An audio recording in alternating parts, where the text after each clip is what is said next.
नमस्कार, आप देख रहे हैं सबसे बड़ा सवाल। मैं हूं परवीन शेख। मिडिल ईस्ट जंग के समीकरण अब बदलने वाले हैं। अमेरिका, इजराइल और ईरान जंग से बड़ी खबर यह है कि ईरान पर अब अमेरिका ग्राउंड ऑपरेशन शुरू कर सकता है, जिसका ऐलान खुद डोनाल्ड ट्रंप ने किया है। ट्रंप ने इस्लामिक रिवोल्यूशनरी गार्ड कोर्प्स और ईरानी सेना को आखिरी चेतावनी दी है। व्हाइट हाउस से जारी बयान में ट्रंप ने ईरानी सैनिकों से अपील की है कि वो अपने हथियार डाल दें और सरेंडर करें। उन्होंने साफ कहा कि अगर वो सरेंडर करते हैं तो उन्हें पूरी माफी और सुरक्षा दी जाएगी, वरना मौत तय है। इसके साथ ही ट्रंप ने ईरानी सेना से आग्रह किया कि यह वक्त अपने देश को वापस लेने और जनता के साथ खड़े होने का है, ना कि बेकार की जंग में मारे जाने का। अब सवाल यह है कि ट्रंप की धमकी के बाद कब तक चलेगा ये युद्ध। इस पर ज्यादा चर्चा के स्टूडियो मौजूद हैं कैपिटल टीवी के editor in chief doctor Manish Kumar. Sir, आपका बहुत बहुत स्वागत है। धन्यवाद। डोनाल्ड ट्रंप का जो नया बयान जारी किया गया है, उस बयान के क्या है मायने? देखिए, डोनाल्ड ट्रंप ऐसी शख्सियत है कि वो कब क्या बोलते हैं, कब पलट जाते हैं, कभी कुछ कहते हैं, कभी कुछ कहते हैं। रात में फिर कुछ नया बयान आ गया उनका। अब दिक्कत क्या है कि ये लड़ाई की शुरुआत तो आपने कर दी जी। जब यूक्रेन और रूस के बीच युद्ध शुरू हुआ, दुनिया भर के एक्सपर्ट्स ये कह रहे थे कि एक सप्ताह भी नहीं टिक सकता यूक्रेन। लेकिन कितने साल बीत गए, अभी तक चल रही है सर। जंग चल रही है। तो आप जंग के अंदर घुस तो जाने का फैसला आप ले लेते हो, लेकिन निकलने का रास्ता वो आप तय नहीं कर पाते हैं। डोनाल्ड ट्रंप अब निकलने का रास्ता ढूंढ रहे हैं। 3-4 गोल्स हैं जिनको बिना पूरा किए हुए डोनाल्ड ट्रंप अगर युद्ध से बाहर आते हैं तो ये उनकी हार मानी जाएगी। और डोनाल्ड ट्रंप ये किसी भी कीमत पर वो होने नहीं देंगे। इसलिए ये लड़ाई लंबी चलने की आशंका है। पहले डोनाल्ड ट्रंप ने कहा कि 4 दिन के अंदर मामला खत्म कर दूंगा। फिर खबर आई, वो खुद कर रहे हैं कि पहले हमने सोचा था कि 3-4 दिन में खत्म हो जाएगा, अब ये 3-4 सप्ताह चलेगा जी। अब ये कह रहे हैं कि 100 दिन चलेगा। जितनी लंबी ये लड़ाई चलेगी उतना ज्यादा इसका जो कॉम्प्लेक्शन जो है वो बदलता जाएगा। आपने इधर लड़ाई शुरू की और उधर लेबनान के अंदर इजराइल घुस गया। इजराइल तो लड़ाकू लोग हैं ना। कल शाम में खबर आई कि वहां के वित्त मंत्री का बेटा लेबनान में घायल हो गया। यही जज्बा है इजरायलियों का कि फाइनेंस मिनिस्टर का बेटा भी युद्ध लड़ रहा है। ये है, इसलिए इजराइल हारता नहीं है। ये जो है खुद लड़ रहा है, बेटा, वित्त मंत्री का बेटा खुद मैदान में लड़ रहा है, युद्ध के मैदान में। तो वो तो इजराइल तो अपने सर्वाइवल के लिए लड़ रहा है, लेकिन डोनाल्ड ट्रंप ये लड़ाई उन्होंने अपनी पॉलिटिक्स के लिए की। 3-4 गोल्स हैं। पहला कि जो ईरान के जो ऑयल रिजर्व्स हैं वो अमेरिका के इशारे पे चले और इस क्षेत्र से चीन का जो वर्चस्व है उसको वहां से खत्म किया जाए। और सारे चीनी एक्सपर्ट्स, चीन का सो कहते हैं ना माला जपने वाले लोग, कोई कुछ बोल रहा है कि चीन कहाँ है। वेनेजुएला में जब हुआ उस वक्त भी हम लोग जो वीडियो बना रहे थे, मैंने कहा था कि चीनी घुसेंगे नहीं वहां। सबसे ज्यादा कायर है वो। कायर कौम है, ये लड़ने का जज्बा ही नहीं है। अब देखिए, इजराइल छोटा सा मुल्क है, कैसे घुसा हुआ वित्त मंत्री का बेटा। और यहां चाइनीज आर्मी में किसी की पोस्टिंग इंडियन बॉर्डर्स पे हो जाती है तो रोने धोना शुरू कर देते हैं सब। जैसे स्कूल के बच्चे स्कूल जाने के लिए रोते हैं ना, वैसे जब वहां से वो लोग निकलते हैं वैसे रोते हुए निकलते हैं। तो फिर दूसरा ईरान हो गया।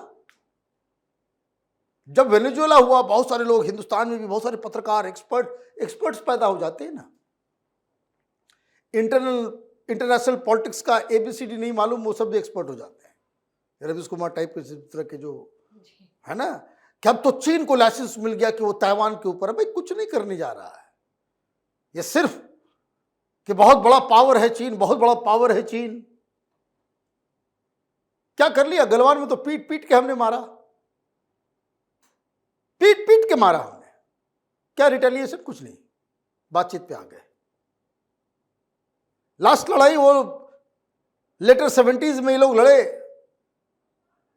वियतनाम के साथ, हार के आए। तो एक मकसद जो डोनाल्ड ट्रंप का है कि चाइना को उसकी हैसियत दिखाना। नंबर 2, रिजीम चेंज करना। 2 दिन पहले रिजीम चेंज बताना ही भूल गए, पूरी दुनिया में खबर आने लग गई कि भाई डोनाल्ड ट्रंप ने 3-4 चीजें बताई लेकिन उसमें रिजीम चेंज की बात नहीं है। तो कल जो है रिजीम चेंज की बात आ गई।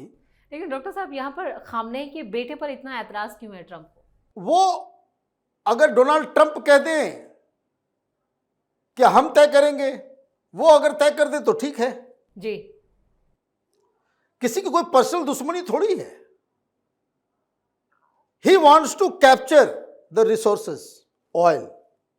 वो सिंपल है कि वो चाहते कि, उन्होंने क्या कहा, उन्होंने कहा कि भाई ये सब कुछ नहीं है, कौन सुप्रीम लीडर वगैरह, ये सब बेकार की बातें, वहां कोई भी सत्ता बनेगी वो हमारी सहमति के बगैर नहीं बनेगी, और इसलिए वो विरोध कर रहे हैं।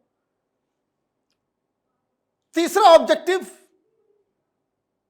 जिसके बारे में उन्होंने कहा कि भाई वो अमेरिकी प्रेजेंस वो चाहते हैं। ये मत भूलिए एक चीज और, आपको मैं आपको बता दूं, ईरान और अमेरिका की बहुत गाढ़ी दोस्ती थी, जैसे रूस और इंडिया में है उस तरह की दोस्ती थी।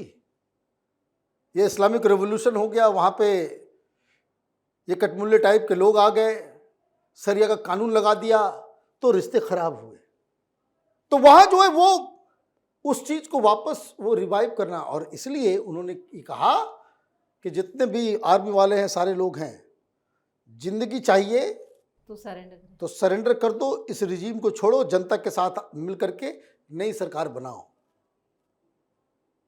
तो रिजीम चेंज बैक,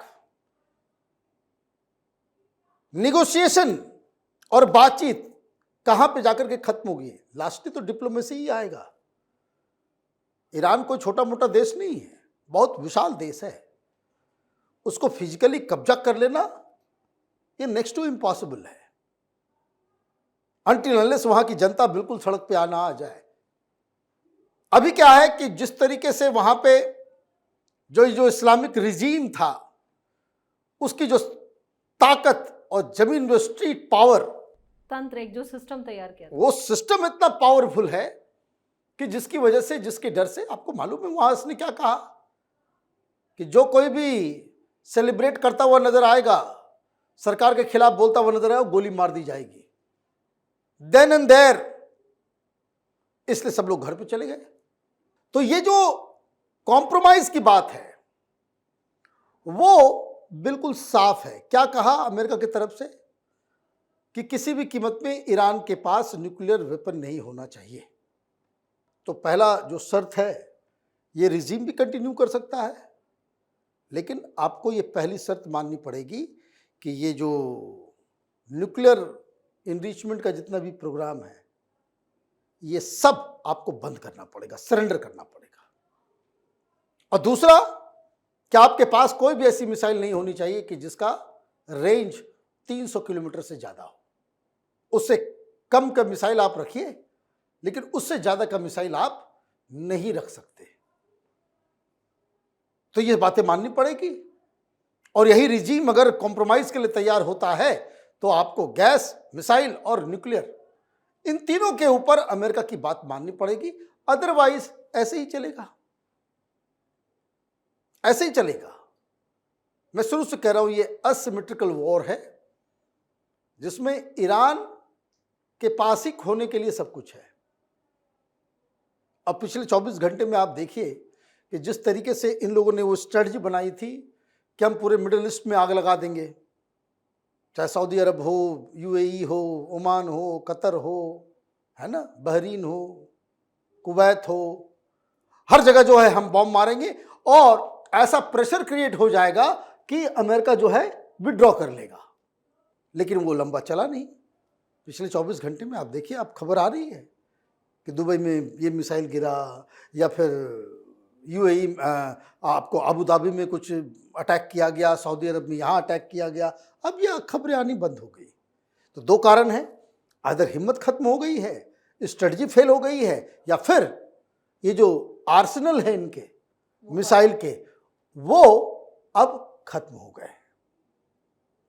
तो कुल मिलाकर के बात इतनी सी है, डोनाल्ड ट्रंप अपनी मनमानी करने में वो सफल होंगे।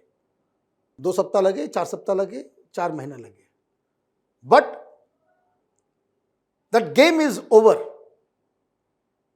और इसके लिए ईरान तो जिम्मेदार है ही खुद, वहां के रिजीम, लेकिन चीन और रूस के ऊपर बाकी उन मुल्कों का भरोसा खत्म हो जाएगा जो उनकी छत्र छाया में है, जिनको लगता है कि भाई चीन जो है बचाने के लिए आ जाएगा या फिर रूस बचाने के लिए आ जाएगा।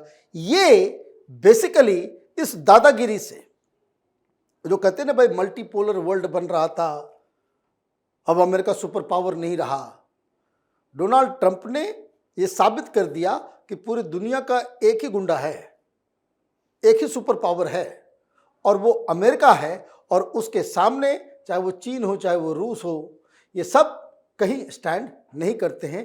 इतना वो आप लाख उनको क्रिटिसाइज कीजिए, इंडिया के बारे में खराब बोलते हैं, लेकिन ये उन्होंने हासिल कर लिया है। सारी दुनिया चुप है और डोनाल्ड ट्रंप अपनी मनमानी करने में बिल्कुल सफल होते हुए दिख रहे हैं। डॉक्टर साहब, इस तमाम जानकारी के लिए और सटीक विश्लेषण के लिए आपका बहुत बहुत धन्यवाद। धन्यवाद। अमेरिकी राष्ट्रपति डोनाल्ड ट्रंप के ताजा बयान से साफ है कि वो ईरान के नए नेता के सिलेक्शन में भी डायरेक्ट शामिल होंगे, क्योंकि उन्होंने मुस्तबा खामनेई को नामंजूर कर दिया है।